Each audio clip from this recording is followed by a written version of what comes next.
There is a particular kind of loneliness that exists specifically in this modern times that I think is worth naming honestly before we get into anything else. It's not the loneliness of being alone. It's the loneliness of being surrounded by more romantic options than any generation in history, while still feeling like genuine connection is somehow harder to find than ever. You can match with 50 people this week. You can slide into anyone's DMs. You can video call someone across the world at midnight. And yet somehow, real lasting intimacy feels increasingly rare, increasingly fragile, and increasingly exhausting to maintain. That's not a coincidence. And it's not because this generation is broken or incapable of love or too focused on themselves to commit to anything real. It's because we inherited a set of expectations about what relationships are supposed to look and feel like that were always impossible. And those expectations have only gotten more unrealistic with every TV show, every viral couples video, every relationship aesthetic that floods our feeds daily. We were handed a blueprint for love that was never drawn from reality. And then we were told that if our relationships don't match that blueprint, something is wrong. With us, with our partners, with the connection itself. And so people leave things that could have been genuinely good because they don't feel the way a Netflix series promised they would. Or they stay in things that are genuinely wrong because the intense feeling at the beginning convinced them it was the real thing. Today, I want to talk about why relationships in 2026 carry expectations that are genuinely impossible to meet, and what understanding that might actually change for you.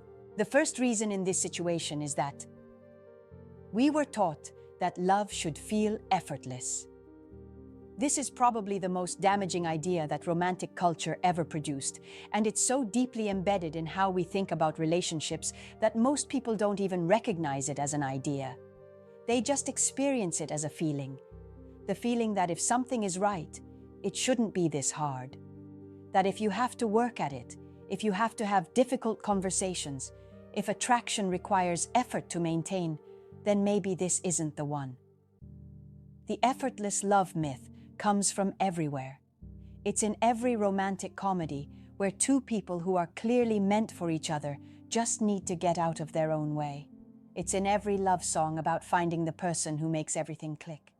It's in the cultural shorthand of soulmates.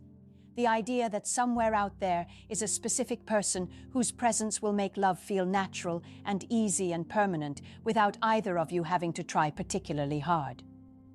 And because that idea is so pervasive, most people enter relationships carrying an unconscious measuring stick. They're constantly, quietly asking, does this feel effortless? And the moment it doesn't, the moment real friction appears, the moment they have to actually work to understand each other or rebuild after a conflict, that measuring stick comes out and the relationship starts to feel like a failure. Here is what nobody tells you. The couples who last are not the ones who found something effortless. They're the ones who decided that something was worth the effort. There's a meaningful difference between a relationship that is genuinely wrong and a relationship that is going through something difficult. But if you've been taught that the right relationship should feel easy, you will consistently mistake difficulty for incompatibility. And you will leave things that had genuine potential simply because they asked something real from you. Love is a skill. And skills require practice, discomfort, and the willingness to be bad at something before you get good at it. 2. Social media created a highlight reel standard nobody can live up to. This one is specific to this generation in a way that no previous generation had to navigate.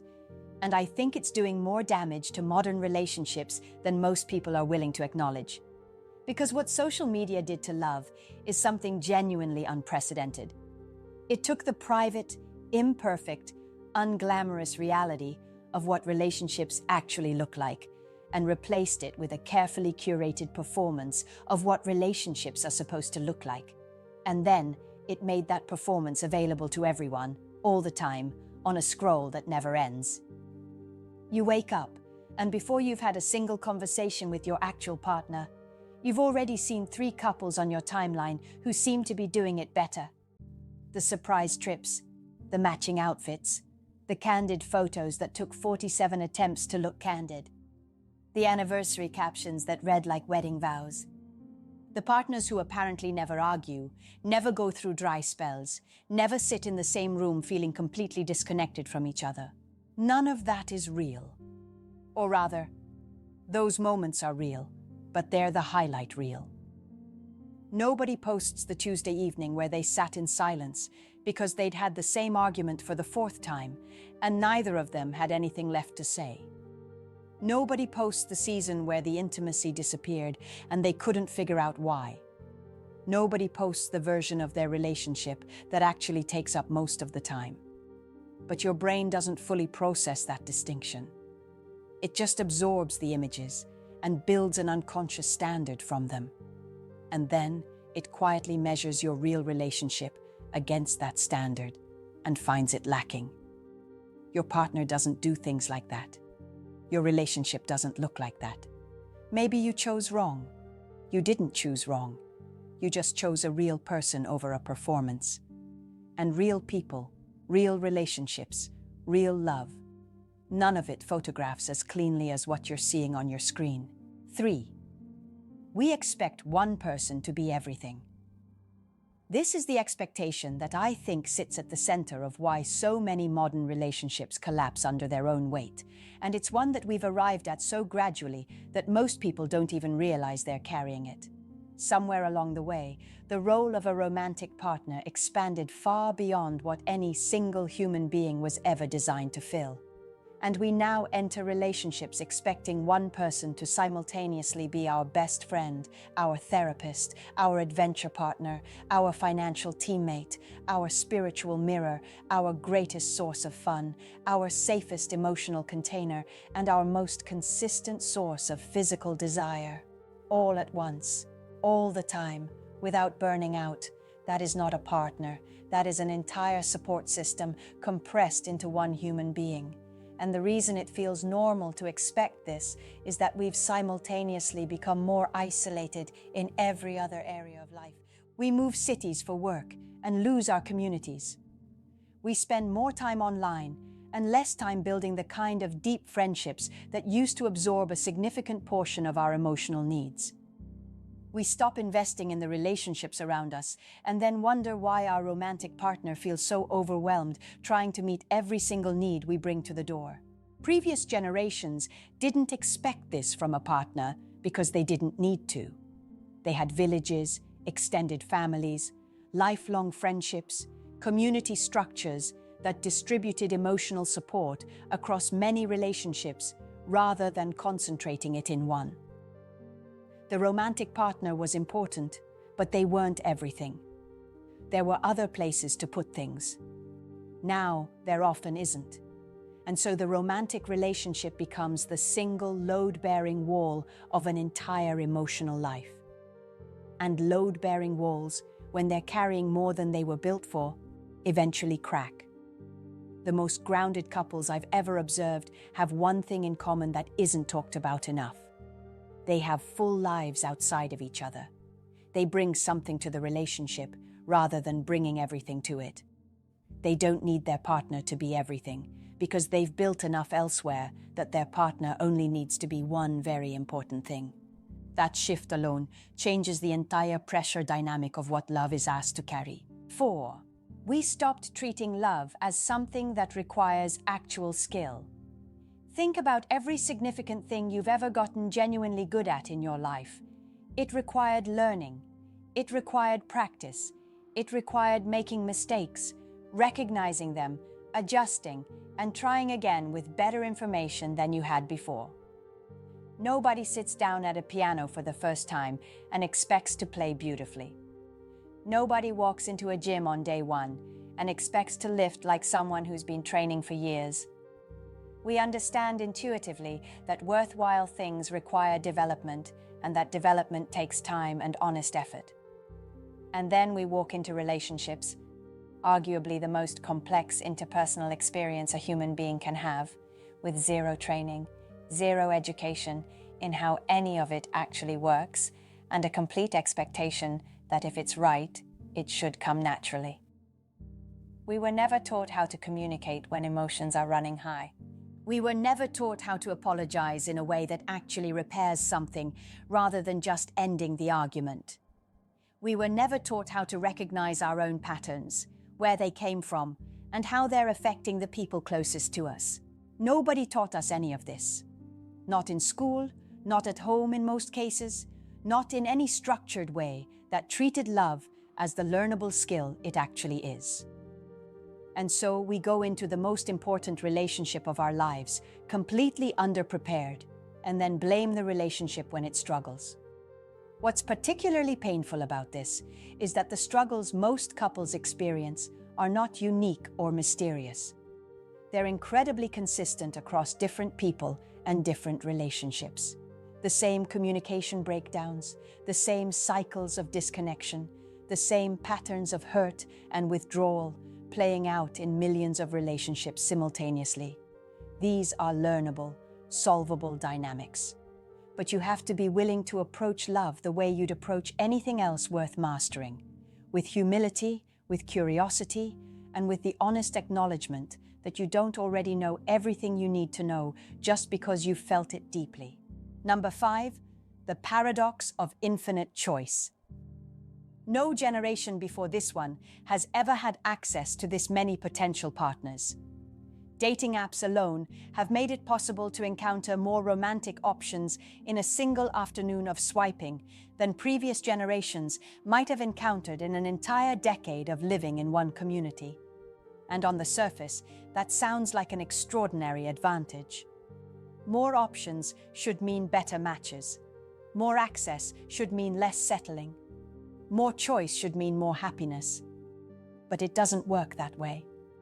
And the reason it doesn't work that way is something psychologists have been documenting for years in contexts well beyond dating.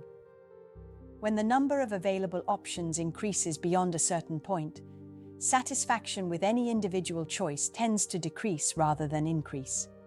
Because the more options you have, the easier it becomes to imagine that a better option exists just one more swipe away.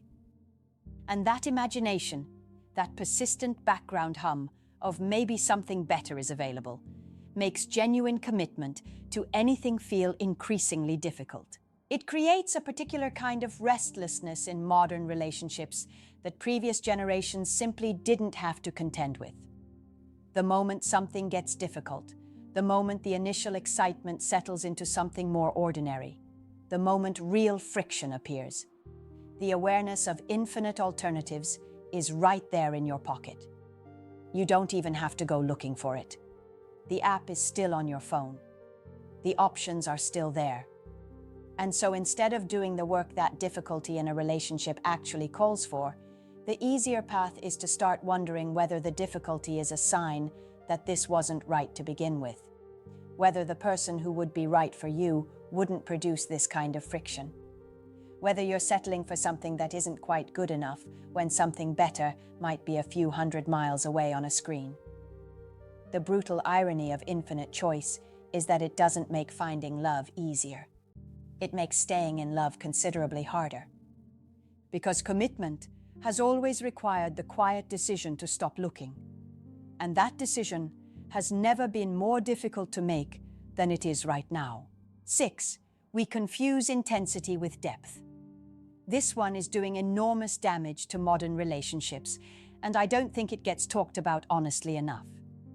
Because intensity and depth feel almost identical in the early stages of a connection. They produce similar feelings, similar excitement, similar sense of this is something real. But they are fundamentally different things, and confusing them consistently leads people toward connections that burn brightly and collapse quickly, while walking away from things that had genuine lasting potential. Intensity is the overwhelming feeling of early attraction, the constant texting, the inability to stop thinking about someone, the conversations that go until 4 a.m, the feeling that this person has somehow seen you completely in the space of 2 weeks. It's real as a feeling, but it's produced primarily by novelty, by uncertainty, by the chemical cocktail that the brain releases in the early stages of something new. It is not, by itself, evidence of compatibility. It is not a reliable indicator of how two people will actually function together once the novelty settles and real life moves in. Depth is something different and something quieter. It's built through time, through conflict navigated honestly, through the experience of seeing someone at their worst and choosing to stay, through the gradual accumulation of shared experience that creates a history between two people. It doesn't announce itself dramatically. It doesn't feel like fireworks. It often feels like comfort, like safety, like the particular ease of being around someone who actually knows you. The problem is that our culture has consistently glamorized intensity and treated depth as somehow less exciting, less romantic, less worth pursuing. We've been shown the beginning of love stories over and over again, the chase, the spark, the dramatic declaration, and almost never shown what comes after, what the middle looks like, what it means to choose someone on a Wednesday morning when nothing particularly special is happening.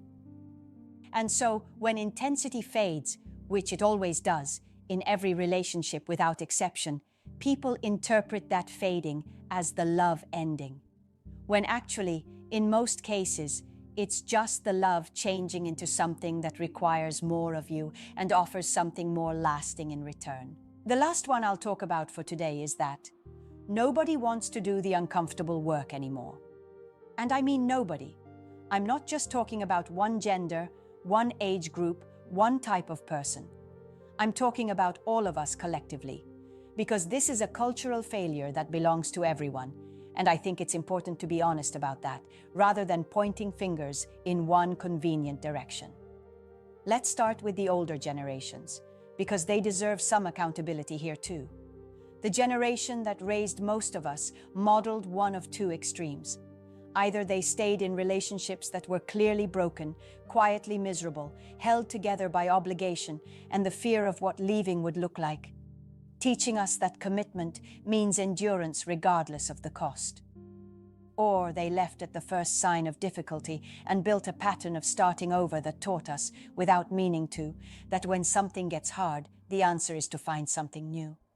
Very few of us were shown what it actually looks like to work through something difficult and come out the other side of it closer than before. Then social media handed an entire generation a platform to perform their feelings instead of processing them. Breakups became content. Therapy language became a way to avoid accountability. Suddenly everyone has a trauma response, and nobody is just having a bad day. Boundaries became a word people use to avoid uncomfortable conversations rather than to protect genuine well-being. And the self-improvement industry told everyone to choose themselves so loudly and so constantly that choosing another person, compromising for another person, staying uncomfortable for another person started to feel like a personal failure rather than an act of love. And then dating apps gamified the whole thing, turned human beings into profiles to be evaluated and discarded in half a second, reduced compatibility to aesthetics, and made patience feel unnecessary when the next option is literally one tap away. Everyone contributed to this. The older generations who modeled dysfunction, the platforms that monetized loneliness, the culture that romanticized avoidance and called it growth. And yes, the individuals who chose comfort over courage every single time it mattered. The work is uncomfortable. It always has been. The difference is that now we have more ways than ever to avoid it. I want to leave you with something honest because I think you deserve that more than you deserve something comfortable. The reason relationships feel so hard right now is not because love itself has changed. Love is the same thing it has always been. Two imperfect people choosing each other repeatedly, through difficulty, through seasons that don't feel romantic, through the ordinary, unglamorous reality of actually sharing a life. That hasn't changed. What has changed is everything surrounding it. The expectations, the options, the images we consume daily, the cultural messaging that tells us we deserve effortless, and that anything less means we settled. You didn't settle. You chose a real person. And real people are complicated and inconsistent and sometimes difficult and always, always more interesting than the highlight reel version of themselves that you fell for in the beginning. The relationships worth having in 2026 are not going to look like what you see on your timeline. They're going to require conversations you'd rather avoid. They're going to ask you to stay present when every distraction in the world is available at your fingertips. They're going to demand a version of patience and commitment and genuine skill that nobody prepared you for. But they will also give you something that no amount of swiping, no perfectly curated couple aesthetic, no intense situationship that burns out in 3 months will ever give you. They will give you the experience of being truly known by another person. And that, quietly, without any fanfare, is still one of the most profound things available to a human life. Drop a comment and tell me which reason hit closest to home. A like helps this channel grow, and if you're not subscribed yet, come join us. I'll see you in the next one.